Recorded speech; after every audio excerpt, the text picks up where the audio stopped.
ગુજરાત રાજ્ય કાનૂની સત્તા મંડળના ઉપક્રમે આજે શનિવારે સુરત જિલ્લાના પલસાણા ખાતે લોક અદાલતનું આયોજન કરવામાં આવ્યું હતું, જેમાં મુખ્ય સિવિલ જજ જે આહુજાની કોર્ટમાં 1479 કેસોમાંથી 1343 કેસ હાથ ઉપર લેતા 1341 કેસનો સુખદ સમાધાન થતા કુલ એવોર્ડની રકમ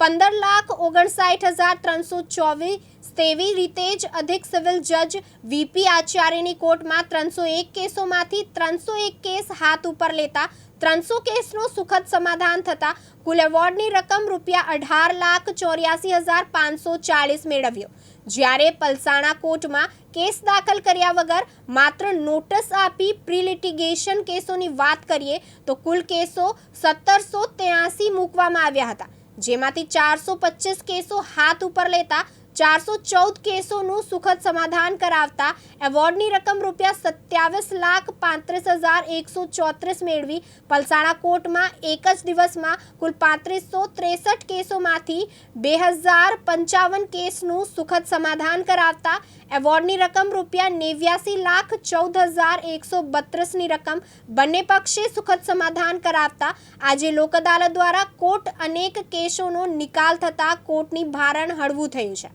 રમેશ ખંભાતી, દિવ્યાંગ ન્યૂઝ, પલસાણા, સુરત।